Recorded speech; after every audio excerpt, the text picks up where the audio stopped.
r/AskReddit. What is a question you posted on AskReddit you really wanted to know but wasn't upvoted enough to be answered? Bartenders of Reddit, what was the oddest order you've ever received? I bartend myself, and my answer would be soda water with whipped cream. Not a bartender, but once I ordered a white Russian with cream instead of milk. Got a weird look from the bartender, a shrug, and a couple minutes later I get a glass with a shot of Kahlua and vodka inside, then filled to the brink with whipped cream. In my language, cream and whipped cream can be used somewhat interchangeably, or he misheard me, but that had to be one weird order for him. My best friend was a bartender for a while. This order was the one that made him quit. 200 mojitos. Some dude ordered 200 mojitos, and my friend just kept making them, all night long. The dude paid for his mojitos, and just gave them to anyone who asked, "Why'd you order so many mojitos?" My friend now hates mojitos. And altruism. I once got asked by a band member for a tab as he had no money. He then asked if he could forfeit the drinks and take money straight from the till to go buy heroin. At least he was honest. Dude was in Alabama. 4 shots of straight vodka with a single shot of coke, and a pint glass. Dude just sat there sipping it like it was water. Absolute psychopath. I wanted to know what it's like having a family member who was on reality TV in the aftermath. I still do.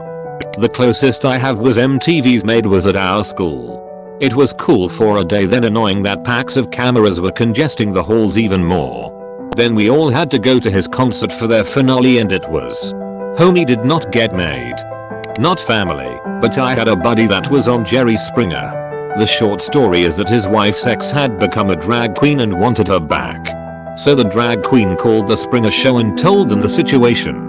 The producers called my friend and asked if they'd be willing to fly out to Stamford for a taping. So the friend and his wife agree. But a few days later, the ex changed his mind and backed out. So the producers called my friend again and told him that they had already booked the flight and hotel room, and asked if there was anything else they wanted to bring to the show. Anything? Anything? They didn't outright say, but strongly implied that he should just make some shit up. So they came up with a story that he and his wife were each cheating with their, also married, roommates, and what's more, the 2 husbands were also cheating on the mistresses with each other. They all flew out to Stamford and taped the show. It was terrible. I've seen the episode. There was a square dance in the middle of it because he identified himself as being from Tennessee. His woefully overweight wife got up on the stripper pole. The questions from the audience section became the audience just ripping on him and calling him Wolf Man. Anyway, the episode aired about 3 or 4 months later. For a few months, anytime we'd go hang out, somebody would recognize him and ask if I was his new boyfriend, or start mocking him to his face. He got in more than one fight. Eventually, the attention died down, and people forgot about it. Later on, he really did start cheating on his wife with the roommate's wife, and the roommate's wife really did start cheating on the roommate with my friend. I don't know if they slept with each other too, but honestly, I wouldn't doubt it. They ended up having an open marriage for about 6 months or so, but their jealousy took over and they ended up getting divorced. She got into some kind of drug. He moved to Flint, Michigan with the kids, and got remarried. So, not well, I guess. I'd post a link to the video, but honestly, I've been trying to find it online for years, but I haven't been able to. If anybody happens to know it off the top of their head, yeah, right, I'll confirm if it's my dude or not. Had a friend whose school took part in some kids TV show with trivia quiz sections and assault courses and slime tanks. He got picked for his school to be in a team of about 10. He got called on for the trivia section. Which animal beginning with G is known for its long neck hits the buzzer, beats the other kid? Horse. Moment of fame is over and we didn't let him live it down for years. I had a neighbor who was in our country's version of Family Feud. The question at the end, which could decide if I win or not, was about to name a river starting with the letter N. In Iron town in front of the TV screams Nile. Nile. But he didn't have enough time to think about his answer and he named a river in our hometown, which goes for about 25 kilometers, and about 500 people in the entire world know what it's called. But it did start with N. I was really interested what are some basic problems in human history that took way too long to be solved. Ended up getting answers such as flying. I think steam power. The first steam engines were novelties introduced in the 1st century.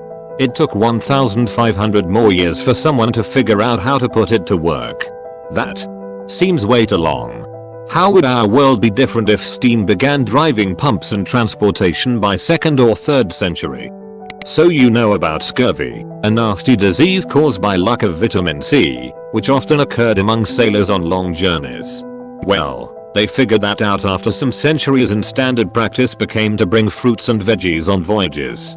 After happily doing that for a while, everyone just forgot about scurvy.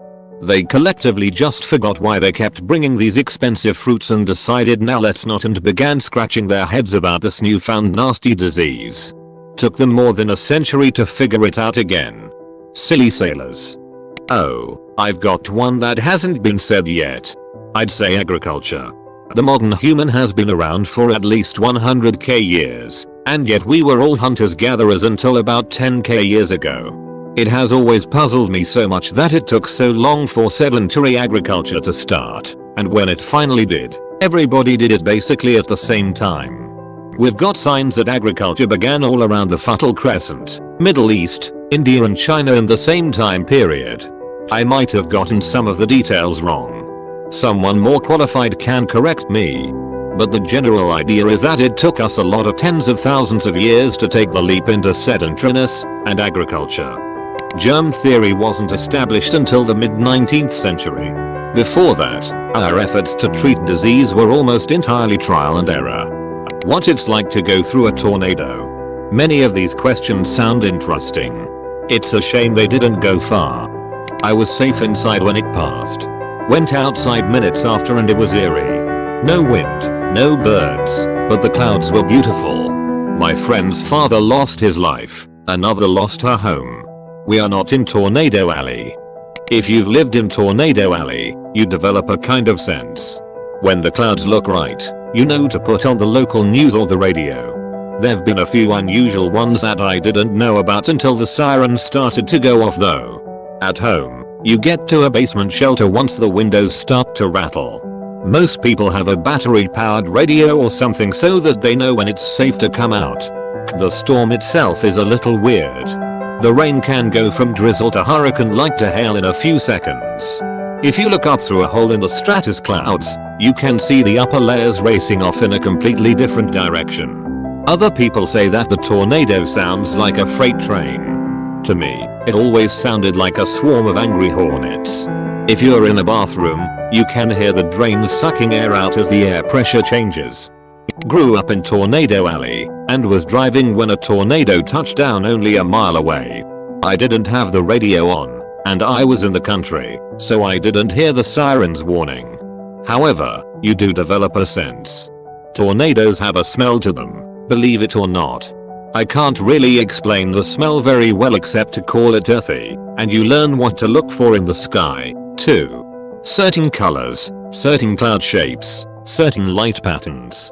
Again, I can't really explain it except to say that if you've seen enough tornadoes you just know. So, when I caught the smell and saw the sky, I turned the radio on to check the news, and it was telling people in the area that I was in to take immediate shelter. Except shit, I was driving.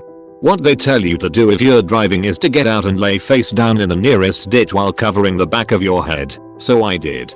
The craziest part to me is that you can feel the change in pressure. And right before the craziness starts, it's eerily silent. It also got strangely bright compared to the darkening in the rest of the sky.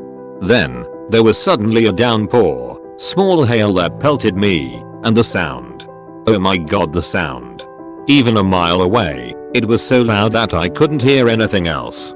And it was terrifying. What chance do you stand laying in a ditch when you've seen tornadoes raise whole towns? It only lasted 10-15 minutes, but it felt like hours. Then, the noise died down, it got strangely bright again, and the rain stopped. It was over. I got back in my car and kept driving, and passed a farm a mile away that was just completely decimated. If I hadn't had that sense, I'd have been done. So, I also had to stop and say a prayer. It's a humbling experience, for sure. Surreal. Seriously. Don't know how else to describe the collective hours-long sensations of being in a car trying to outrun a tornado and seeing two of them behind you. I was a kid. We had just left a restaurant and were on the highway when the sirens went off, and my dad decided that driving away from the funnels was our best bet. Then, thinking it was all over and heading back home, amidst still downpouring rain and occasional flashes of lightning that provided a regular illumination of pristine undamaged homes, spaced between stretches of total destruction. Then getting near your house and seeing that, nope, it wasn't over, because you are now watching the roof of your house come up and off, and just disappear. Surreal. Not scary. No, oh, the force of nature is awe-inspiring vibe. It was just insane chaos that didn't seem real. Serious answer. I asked police officers if dealing with dangerous criminals had affected their day-to-day outlook on personal security, out of uniform. I was curious if being face to face with criminals had caused them to do anything differently than us civilians. I was curious as they were more likely to be diligent about door locks, or if they gave more thought to the customers when they entered restaurants, stuff like that. For some reason the question just disappeared after I pressed submit. I couldn't find it, with any sorting order. I wish someone with more karma skill than me would post it to AskReddit. My stuff keeps getting eaten by hamsters, or something. There are a lot of current and former police officers on my fiance's side of the family. They definitely are super diligent about personal safety. Not in a super intense way, in a very diligent but still reasonable way. I don't know if that's from the job or their personalities or both. I imagine it's at least partially the job. Two are now retired and don't like being around people anymore. I refuse to sit with my back to the door in a restaurant or bar, so I guess the answer to that is yes. In the academy, they advised us to beef up security, social media home security, EXE. On my page, the only way you'd know I was police was by the memes and who I'm friends with. Nothing on there says I'm the police. Off duty, we're constantly scanning, looking around the room, watching hands and body language, constantly looking at what's the best concealment cover, constantly moving around. My old director in the academy trained us to have a plan of action to deal with any threats in any room we walk into, and anyone could be a threat. At restaurants, we want to be in view of the window but with our back next to a wall so no one can come up and pop us in the back of the head. Fun fact, if you ever watch a bunch of police stand in a circle talking, you'll see them shift positions over time in the circle. The best part of the uniform is no one recognizes us outside of uniform unless they know us on a personal level. I've ran into people I've locked up for felony possession and have had conversations with them and they not realize who I was. I actually wanted to know what kinds of jobs people originally wanted but couldn't and why they gave up on it. I'm really close to that age where we'd get forced to pick where we wanted to go in life, and I was hoping to get some sort of insight from actual working adults so I don't get disappointed. A bit sad, I'll be honest. I wanted to be a doctor. But about second year of my biomedical science bachelor's, we don't have pre-med per se in Australia, I realized I really didn't have a lot of the people skills a truly effective doctor needs. There are enough socially inept doctors out there for me to be adding to their number. Luckily for me, the first 2 years of the biomed degree were identical to the medical laboratory science one at my uni, so I swapped over. Now is working in a pathology lab fulfilling? Not really, for me at least. But it's paying my mortgage and I haven't thought of anything better in the 17 years since I graduated. I was a stay-at-home mom for 8 years. My kids were all in school last year, so I went back too. I've been dreaming about becoming a nurse for years, but I have muscular dystrophy. My hands are barely strong enough to push down the plunger on a syringe now, so I don't think my body could handle the physical parts of the job. So I did a technical writing program. I'm currently in the job search phase. I am working on a volunteer basis for a couple of organizations I offered so I could get some more real-world experience. Hopefully a paying gig will come around soon. Hope that answers your question. I wanted to get into medicine but dated a guy who needed money for something and would totally pay me back. He drained my savings account. We broke up and I rebuilt my savings, then ended up dating another financially inept guy who I wanted to help out of debt. Basically I'm an idiot doormat and didn't learn my lesson, and I'm in my 30s now and still paying off debt from other people. I went to school to learn how to run all of the equipment inside of a television studio, cameras, sound equipment, Chiron, which is the overlay graphics system, everything. I wanted to be a technician in studio for a nightly newscast, that sort of thing. I was set to graduate in December 2005, and just before I did they started automating most of that equipment. The number of engineers needed to run a half-hour newscast on your local cable channel went from a dozen or so down to just a handful. Most TV studios were cutting people loose left and right, and I essentially graduated into a dead career field, and I was far too late into my program to switch majors. I've managed well through a combination of hard work and good luck, but that was a terrifying situation to be in at graduation. I wanted to know people's recurring dreams. Falling off of bridges. Also, I'm a former child star in my dreams, so everyone has heard of me, including other celebs I run into. Running a weird race that goes through buildings, around college campuses, etc. I always do very well, despite not being a runner. I roll. My teeth falling out. I can feel it and everything when I dream about it. Oh, man. I've had this one reoccurring dream since I was around 5, I think. My mom, sister and I are at the pediatrician's office when my sister and I run to sit on the chairs in the waiting room while my mom talks to the receptionist. All of a sudden a hole appears behind my sister's chair and it falls back and she falls in. I run to my mom to tell her what happened, but she quickly shushes me and tells me it's rude to interrupt. I figure I have to save my sister, so I run back and jump into the hole. It's a slide all the way down to an underground sewer setting with multiple pathways leading out from the center. It's dark and wet and overall miserable. In the center is my sister curled up and sobbing. She doesn't respond to my calling her name, so I make my way towards her slowly. When I finally reach her, I say her name one last time and reach out to touch her shoulder. And when I do, she whiplashes around and scratches me with a hiss, and to my horror, my sister's face is replaced with a snarling cat's. And then I wake up. No fucking clue. What is a question you posted on AskReddit you really wanted to know but wasn't upvoted enough to be answered? What is a question you posted on AskReddit you really wanted to know but wasn't upvoted enough to be answered? I was asking about what happened to people that were last online years ago. I remember when I switched from Xbox 360 to PC back in 2009, I left most of my online friends on the platform and forgot to tell them I switched over. I logged back in 2013 and turned out one of my old friends happened to be online. After a short talk I heard he also switched over and played some of the games I do. We still play games to this day, with our most recent being Remnant, From the Ashes. Why do people, who are not chefs, keep their recipes a secret? Grandma wants to feel important. Let her have her thing. I've refused to give out recipes to people out of pettiness or spite.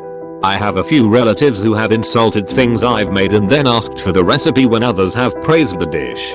I tell them it's a secret family recipe from the other side of the family, so sorry.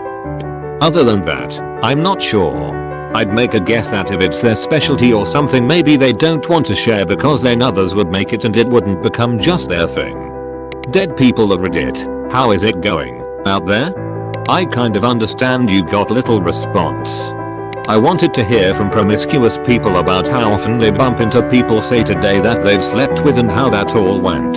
It wasn't a particularly interesting question and the audience would have been small and perhaps insulted. I had a new director at work ask if he knew me from somewhere. I'm not sure if I've slept with him, so I just told him I have a familiar face. I'll answer you this time. I'm not really promiscuous, been with the same person for more than 20 years, but in my late teens and early 20s I slept with a fair few local girls. I still know a lot of them. 2 are married to good friends of mine. I lost my virginity to one of my daughter's best friend's moms, who my wife is good friends with now. One of my best friend's wives lost her virginity to me, and I've slept with a lot of my kids' friends' moms back in the day, so I see these people a lot, at school pickups, in the shops etc, and it's fine. Say hello and small talk with some, and I'm good friends with others and their husbands, so all good. If you could bring one historical figure to the present, who would it be and what would you show him her? I only got 3 replies, one of which was your mom, my dick. I asked people what the most heartwarming thing their teacher said was, but nobody commented. One of my teachers was genius. He would always explain everything. He was teaching math and history, till the dumbest kid got it. He'd do it very subtle. So I only noticed years after leaving school. Also he often told us that we would succeed in life and in our profession. Also encouraged us to go for our dreams. He was a wholesome dude. I should get in touch with him again. Always wanted to know why people are racist against Jews? Just seems like there is no real reason for antisemitism. Well, there is no real reason for being racist to anyone, so there's that I don't understand as well. There are plenty of reasons for racism. Or maybe causes is a better term. None of them are rational, though, which is probably what you mean. As for Jews, the main reason is apparent in European history. In the past, most common religions prohibited lending money for interest. Except Judaism, for whatever reason. That led to many Jews seizing the opportunity and becoming money lenders in the Middle Ages. They also took on various other professions that had to do with jewelry, BTW. The words are apparently not related, which is still apparent in typical Jewish names today, like Goldberg, Bernstein, etc. Add to that religious groups often lived in dedicated parts of larger cities, and you end up with an isolated group of seriously rich people who many others are indebted to or just straight up jealous of. Dumb people have always been bad with money, and Jews were often amongst those who profited. You let that atmosphere fester for a couple of centuries and you end up with a generalized disdain for an entire race, in that entirely wrong meaning of the word. When I visited the US, I heard some people talk who still believe that, since there are plenty of Jewish names among America's super rich, there is some sort of oligarchy conspiring to rule the world, Illuminati style. Edit. There's a Shakespeare play, The Merchant of Venice, where a Jewish moneylender wants to reclaim a debt by carving out a pound of someone's flesh, literally. I think there has been quite a bit of debate around that play. Edit 2. As some have pointed out, I forgot to mention that Jews were already forbidden from taking on many common professions, which sort of forced them into the businesses they became known for. I guess that some hate must have already existed beforehand, based on them having wrong religious beliefs. What is currently ruined because not enough people are doing it, as opposed to what is ruined because too much people are doing it? Your AskReddit question. The post, doctors and nurses of Reddit. What's the strangest thing a patient was doing, or appeared to be doing, when you entered the room? Having sex just a couple of hours after operation. He still had the blood drainage coming out of his back.